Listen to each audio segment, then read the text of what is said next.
Welcome to this lesson. So in the last few lessons we looked at how Minimax algorithm works, and we looked at a very simple example of a very simple game. Okay, so now let's look at another example, a win lose draw example lesson, a proper example where someone actually wins or loses or there is a draw. Okay, so usually in two-player adversarial games, the final states are in numbers like we saw before, right? There are usually three states: either someone loses, or they win, or the game is a draw, where the win and lose is with respect to the AI, because as you know, with the Minimax algorithm, it only gives results with respect to the AI. And these final states are usually denoted with numbers like +1 for win, -1 for lose, and 0 for draw.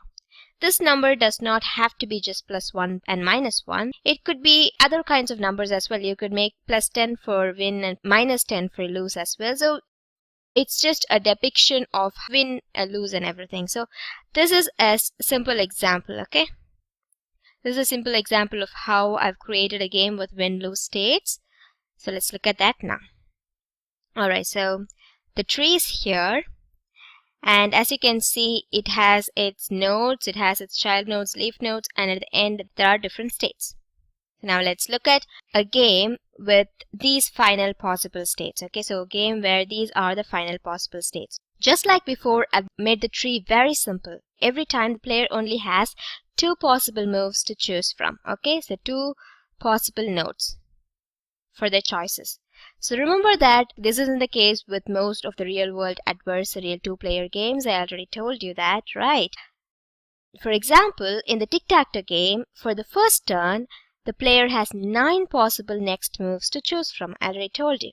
Then for the second term, it's 8 possible next moves, because one square is already filled now, and so on. So that's how it goes. So the tree will look much bigger than what you see here. It'll have a lot more branches, it'll have a lot more child nodes, so it'll look much bigger than what you see here. So if we had to draw a tic-tac-toe tree from the first state, it's gonna look really big, and it's probably not very easy to draw that on paper. For chess, on the other hand, the first node will have 64 possible next moves, which is why it's better to look for more optimal algorithms than the Minimax algorithm for complicated games like chess and checkers. For the tic-tac-toe game, our Minimax algorithm is more than enough.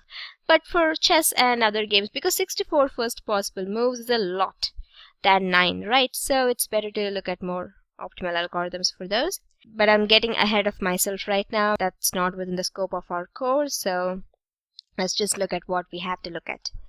So let's look at this tree. So let's look at this tree from the player's perspective. Now, the root of this tree, as you can see here, it's the current state of the game. It could be the first move, or it could be one of the middle moves. That doesn't matter. So the next move should be played by the AI player, who is the maximizing player, who is at this particular node. Okay, so the next move is the AI player's move.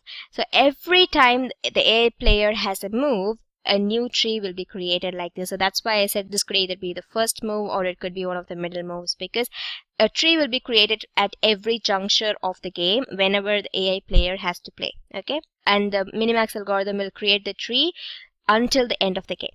Okay, so when I explain how the Minimax algorithm works for tic-tac-toe, you'll understand this further. And as you can see here, there are 8 different final states for this particular game, each pointing to the same 3 final results, either +1, -1, or 0, which denote the states where the AI either wins, loses, or the game is a draw. Okay?